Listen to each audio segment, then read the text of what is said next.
The Great Sphinx of Egypt is one of the world's oldest and largest statues ever constructed. But it's also one of the weirdest. As you probably know, it's got the face of a man and body of a lion, but the roughly 4,500 years of doing nothing but sit in the desert has more than tanned this limestone anamorph. Wind has battered its facade for thousands of years, causing gusts of sand to meticulously erode its face, while grave robbers have stolen most of the precious goodies left inside of it. However, this doesn't mean the Great Sphinx has nothing to offer. Often overlooked by the big stone triangles, the Sphinx carries with it a deep history of religious zeal, puzzling legends, and, well, Napoleon. So stick around while we delve into the fascinating creation that is the Great Sphinx.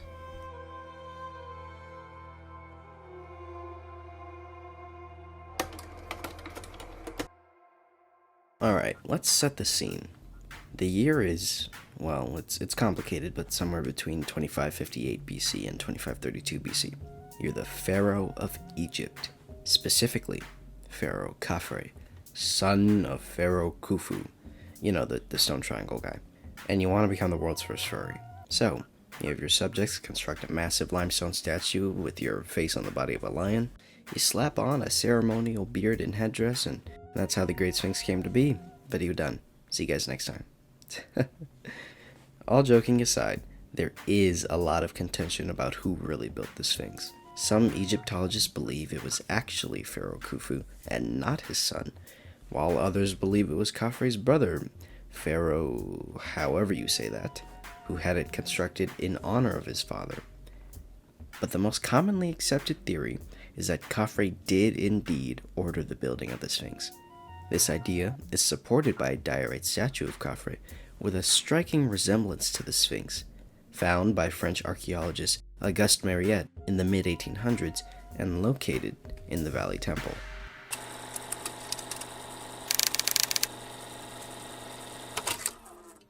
Now, I know when you think of sphinxes, you think of riddles, and yes, there are legends and whatnot of the Sphinx's popular riddle about man.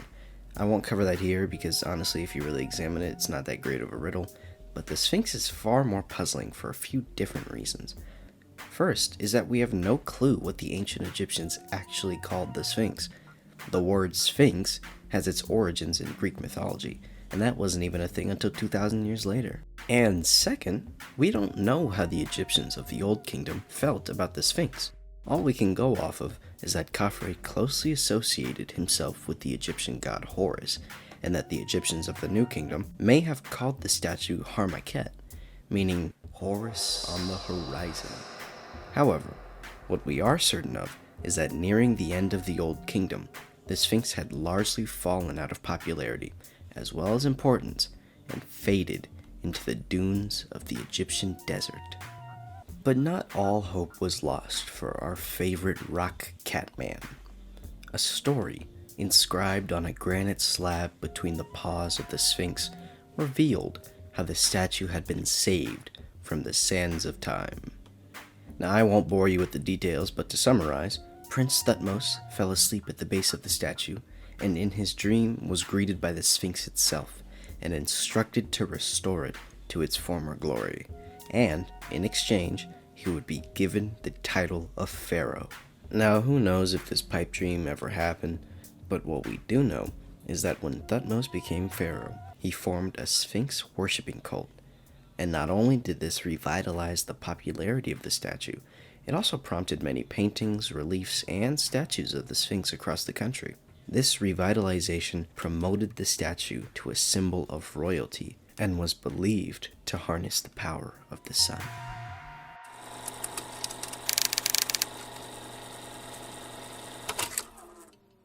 Now, I did promise a little tidbit about Napoleon, and I'll get to him, but before we go there, I want you guys to witness the former beauty that the Sphinx used to have, long before the winds eroded this statue to its whatever it is now. The Sphinx was majestic. Archaeologists have found residue of red pigment on its face, leading some to suggest that the Sphinx used to be painted. This has also led artists and historians to recreate possible depictions of what the Sphinx may have looked like in its heyday.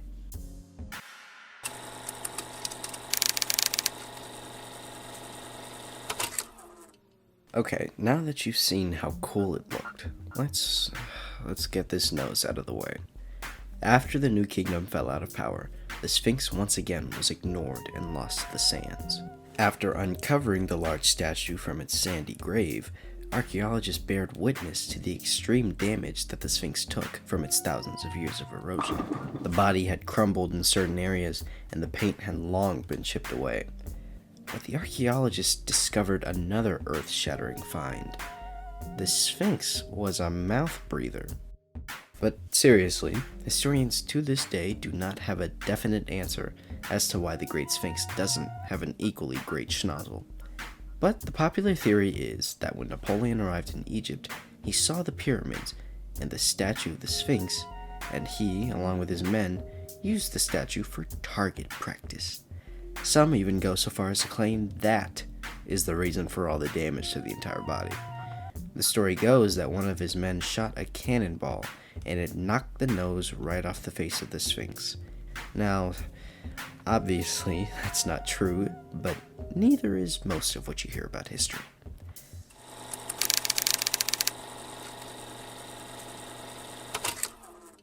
In my research for this video, I made an interesting realization. Many cultures that visited the Great Sphinx before its body was fully excavated only saw it from the head up. This led to many visitors, especially those from medieval times, creating their own depictions of the Sphinx. One explorer, that guy, visited Giza, and then 7 years later, imagined the Sphinx as a curly-haired monster. Another European saw the mighty Sphinx, guardian of the ancient pyramids of Giza, and then decided it looked like a pinched-faced, round-breasted woman with a straight-haired wig. You gotta love Europeans throwing in their own flavor when depicting ancient statues. But when you think about it, they only saw the Sphinx's head, and the erosion had taken its toll, making the face of Pharaoh Khafre nearly unrecognizable. Some people today still think the Sphinx is a woman like those Europeans, and if you know anyone like this, please share this video with them. Anyway, I think it is truly fascinating that there were entire generations who saw these majestic pyramids, and in front of them, a weird-looking stone head. Us 21st century people are pretty lucky to be able to see the Sphinx as a whole, minus the nose.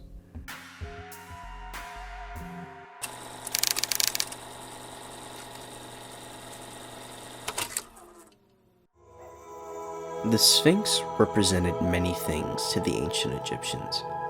It was the protector of the sacred tombs of the pyramids. It was a mighty entity that harnessed the power of the sun to grace the Egyptian people.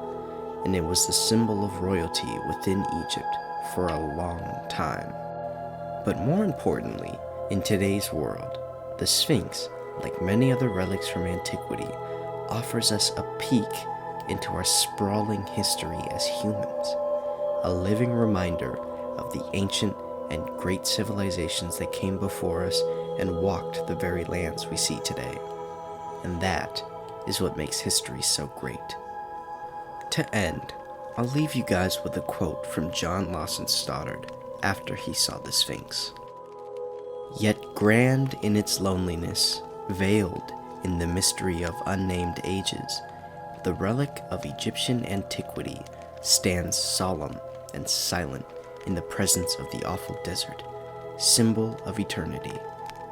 Here it disputes with time, the empire of the past, forever gazing on and on into a future which will still be distant when we, like all who have preceded us and looked upon its face, have lived our little lives and disappeared."